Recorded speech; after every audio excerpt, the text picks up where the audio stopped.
Every day we fight. Is it worth a buy? Let's read the words of the developer.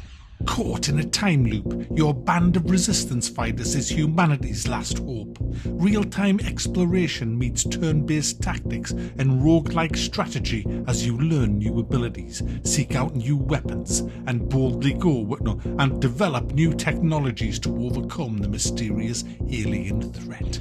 First up, guys, this ran pretty bad on my rig. Quite a lot of frame drops. There's a few graphical things to twiddle and tweak with. So I better get twiddling, hadn't I? You can rebind your keys, which is a good plus from the developers. But what is this game? What the hell is this game? It's a turn-based... No, it's not, because, look, I'm running around. It's not turn-based, but it is turn-based. But I'm shooting. I'm in first-person shooty. It's... What the? Well, I'll tell you. It is a turn-based... first-person shooter, real-time running. Right, what you do is this. You're stuck in a time loop. Have you seen that film, Live, Die, Repeat? Tom Cruise, Emily Blunt. One of the best movies I've ever seen. Absolutely love it. Really good movie. Well, it's nothing like that. It's a bit like that. It's a little bit like that. Very, very little bit like that. You're stuck in a time loop with your mates. The cast of characters are awful. Let's be honest. Who wants to play as these people? I don't. For certain, I do not want to play as any of these characters. But hey, they're not soldiers, they're not marines. These are just what's left of humanity. Essentially, aliens came and everybody's frozen. Even the cats are frozen. Everybody's frozen, and there's only you three left. And you're stuck in a time loop. Every time you die, you just come back to life, and you have to redo that day all from the beginning, like Live, Die, Repeat. Now, that's fun and awful at the same time. Essentially, when you're doing a run, you will find new technology. You'll find keys to open loot boxes, to get new weapons, new blueprint. Well, not so much blueprints, scrap. And then there's a crafting system. You can craft stuff like scopes, bandages, silencers, all that kind of stuff. And when you die, you lose it all. But the stuff that you did discover goes into the random loot pile that you could end up getting anywhere on the mission, so you will get it again. However, you do get XP and skill points, and they persist through death, so you get more abilities, you have more XP, you level up faster, which gives you even... Yeah, that's the roguelike element. Now, the big quirk of this game, which I love, because if any of you have watched this channel regularly, you'll know I'm getting really fed up of turn-based games. I used to love them, but I got burned out on turn-based strategy games. I don't even play them now. And when I started playing this, I was like, ugh.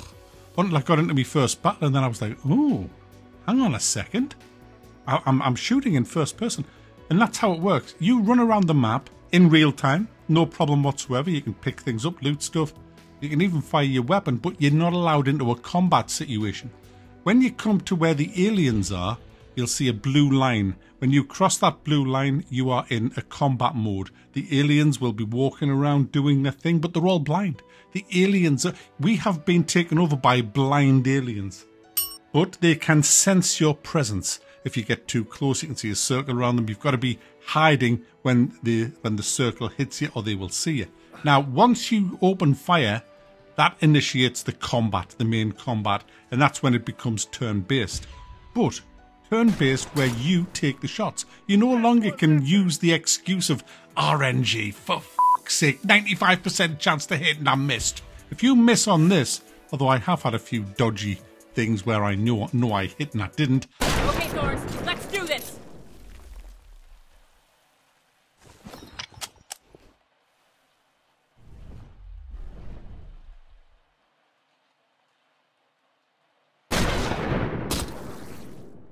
But generally speaking, if you miss, it's usually your own fault.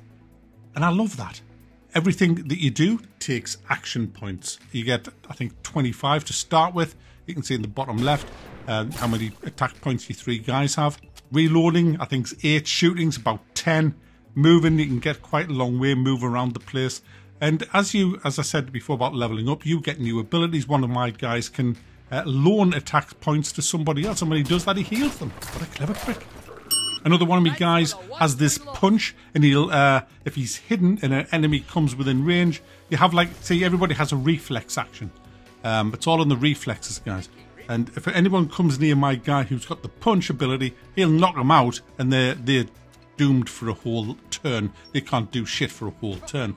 Other reflex skills are if an alien on their turn is about to shoot you, you get if you haven't used your reflex point up, you can run to an alternative cover. You still might take a couple of shots, but it won't be as bad usually as sitting where you are. So combat in this is bloody great. I love the combat in this. It is excellent. Really, really good. It's revitalized my whole kind of turn-basedness fatigue that I was getting. However, the AI is very kind of hit and miss.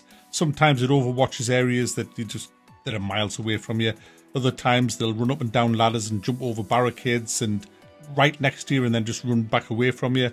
But then other times they move into very good strategic positions and kick your ass. So it's very hit and miss with the AI at the minute. But again, it's coming into early access. You can't save you can't save your game. You cannot save. It saves on exit. And I would just like to have a save where it just saves everything. Where you are, what you have, where you were up to on the, like everything. Another thing, I'm going into the ranty bits now. You cannot skip the opening cutscene. Every time you load the game up, you've got to sit through the frickin' cutscene. You can't skip it until it's pretty much done, which is another annoying thing. So there's a few niggles, but it's just coming into early access, and this is more of a first impressions than a review. My gut feeling on this game is that it's bloody great. I reckon when this is finished, when it comes out of early access, I think it's going to be an absolute beltingly good game. But like I say, needs save. I hate the characters, but you know, I don't hate them, but they're not very good. The writing's a bit poor as well. But look, that aside, the actual gameplay is damn good. I just worry that it may get a bit too much redoing over and over. The movie was great, Live, Die, Repeat. Like I say, one of my favourite movies. Whether that translates so much into a game where you have to continually overdo things, I'm not so sure. But that's the nature of a roguelike. We'll see. But as it is now, definitely giving it a thumb up, and I'll give it a full review when it comes out of early access, when everything's twiddled and tweaked.